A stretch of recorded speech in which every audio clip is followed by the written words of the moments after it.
right, welcome to Talkin' Investing. I am Tom, and as always, this is not financial advice. Today, I want to talk to you about the Tattooed Chef, stock ticker TTCF. They reported earnings after hours yesterday, so I want to dive into that. This is a small cap, high growth stock. We cover these a lot on the channel, so if you're new to the channel, please subscribe and hit the notification bell. And if everybody would please smash the like button, it helps the channel out a lot. There's also a link in our pinned comment to our free Discord, so we'd love to have you over there. Okay, let's talk about the Tattooed Chef. They released their earnings after hours yesterday. And so I want to go through their earnings report and talk about the good things and the bad things. And I will tell you right off the top, I liked their earnings report. So I'll tell you at the end what I'm doing with this stock right now, but I was encouraged by this month's earnings report. I'll say that right up front. I want to go through them and I want to show you why, because the market is reacting negatively to this, but I do think this was a step in the right direction. So let's take a look at the report. Okay, the Tattooed Chef reports first quarter 2022 financial results, reiterates fiscal year 2022 outlook. First quarter 2022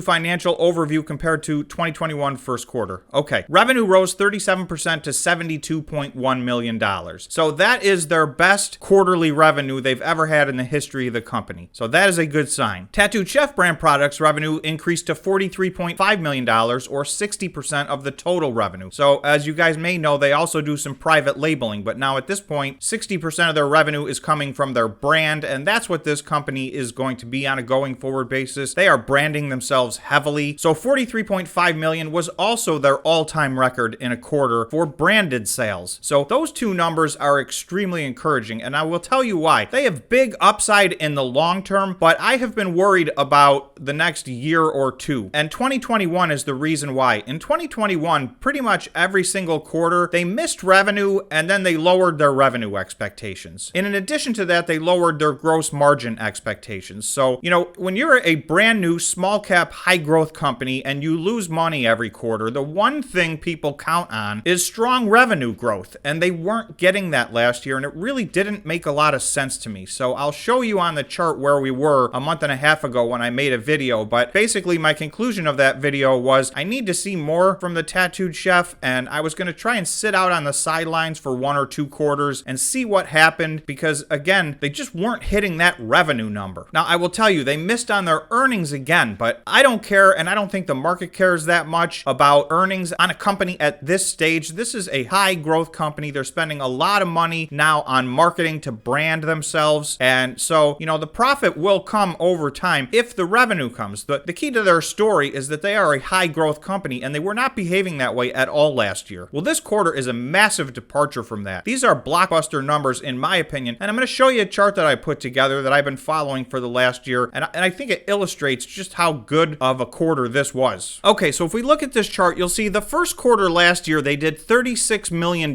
So that's the year-over-year comparison. And one of my concerns is you'll see the first quarter last year was actually for their branded sales. That was the best quarter of the year. They were not able to match that for the rest of the year. So this quarter's comp was the hardest one they're going to have all year, and they crushed it. So you'll see branded sales went from 36 to 43 year over year, and quarter over quarter, in the fourth quarter, their branded sales were $29 million. That was a giant disappointment for me. And now you can see this is a massive jump. So if we look, first quarter last year, they jumped 51%, and that seemed to be an anomaly because they were in the 10 to 15% range. The rest of the year was not good. They were down 8% in the second quarter, up 7% in the third, and down 17%. This is on branded sales, and that is what this company is. So ultimately, this company will end up being, 90 to 100% branded sales over the course of time. The private label business side of this is not what the company is about. It is providing revenue, and they used to be just a private label company. So they're making a massive transition, but you can see this is 3 disappointing quarters in a row last year. Now all of a sudden, against their toughest comp of the year, their branded sales grew 49%. So once again, almost 50% growth in the first quarter. So total sales was $72 million. That is also by far their record. You can see the third quarter last year, they had $58 million. So $72 million is the best quarter of total sales they've ever had. $43.5 million is the best quarter branded sales they've ever had. And the $72 million beat Wall Street's expectations. So they did a beat on revenue. Now, they missed on earnings. And again, that is not something I focus on at a company this early stage. This is supposed to be a high growth company. We want to see them delivering these types of numbers, 49% growth year over year. That's massive. And if you look at the quarter over quarter growth, it's actually much much more than that. So this quarter was a big win. And the other thing they did was they reiterated their full year estimate of sales. They did not lower it. They didn't lower their estimated margin. They didn't lower their estimated sales for the year. They reiterated. And I think this management has learned a lesson over the last year. They were very optimistic at the beginning of the year last year, and as a result, they had to lower expectations all year, and that can be devastating to a stock. I think they're taking the opposite approach. They're reiterating their estimated revenue for the year and not changing it, but they decimated what everybody expected them to do in the first quarter. That's what you want to see a company doing. You want to see a high growth company beating expectations with high growth. So to me, this represents a massive turnaround. And again, they did lose money. Their margins are tight. There's some issues on margin that are easier to look the other way on if sales are growing massively, because you can fix margin issues, and they've talked about a path to doing that. So the fact they maintained their margins over this quarter and didn't go down again, which they had been doing quarter after quarter, and they massively increased their sales, this was very good news in my opinion. They're sticking to this estimate. This 214 was a much higher number at the beginning of 2021, so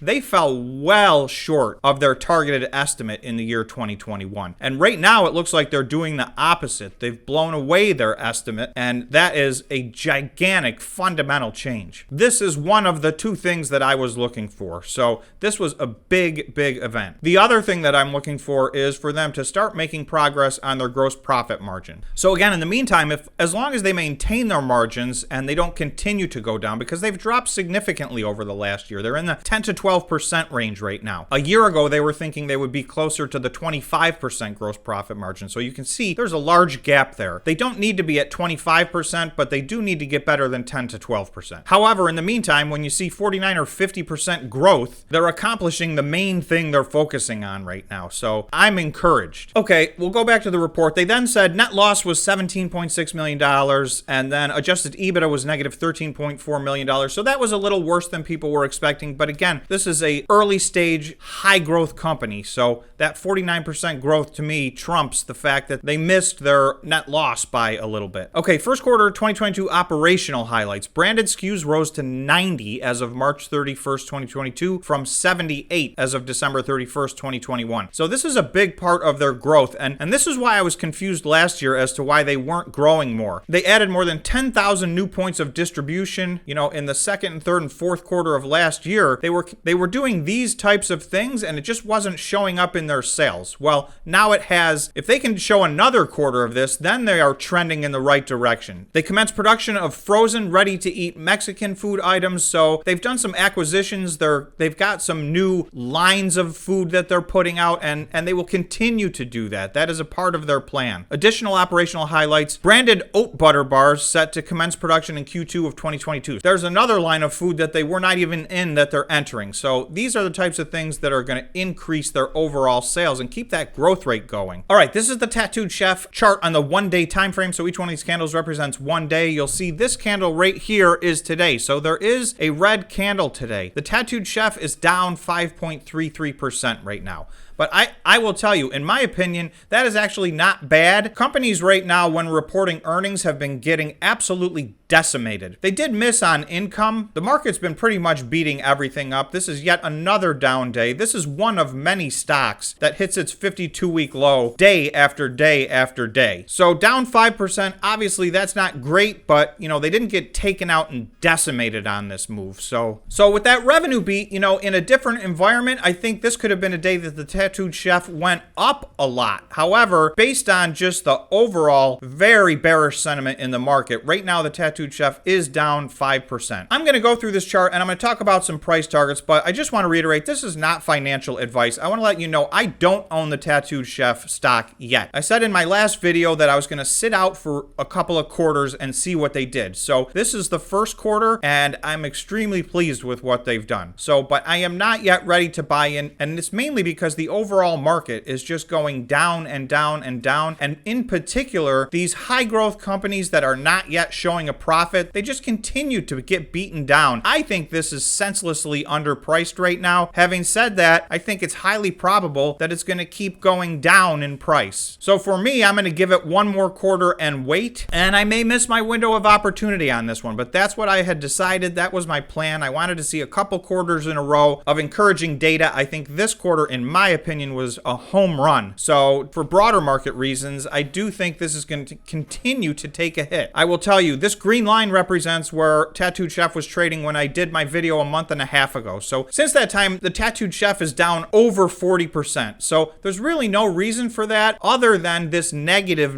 market. And so we can see that by sitting on the sidelines, fortunately, I was able to miss this 40% downward momentum. I don't know how much further this can go. This stock's down about 72% since its highs in September, and that's not its all-time high. So it's down about 80% from its all-time high. Now that seems drastic, but I will tell you, my small cap high growth stock list is mostly down between 80 and 97%. And those numbers sound staggering, and they are. But that's what's happening to the small cap high growth stocks. These are stocks that are maybe even too small to be in the Russell 2000. Some of them actually are in the Russell 2000, and you know, that has performed not well. The high growth nonprofit stocks in particular on my watch list, and I have many. I mean, I probably have 100 on that watch list. This is very typical. So, you know, I've seen much worse. So again, for me personally, and this is not financial advice, I think the Tattooed Chef is oversold right now. However, having said that, I don't think it's hit its lows yet. So I am going to wait. And again, this is not financial advice. This is at a 52-week low. This may be the greatest day to buy this stock ever for all I know. I'm just not ready. I'm going to sit out on the sidelines. I will tell you, if this stock can just retrace its steps back to March 29th, which was just a month and a half ago, there's an 86% potential upside to this stock. So there is a good potential reward. I'm just being very selective right now. The market's in a very bad place. So again, not financial advice. You guys need to do your own assessment of risk reward and do your own due diligence.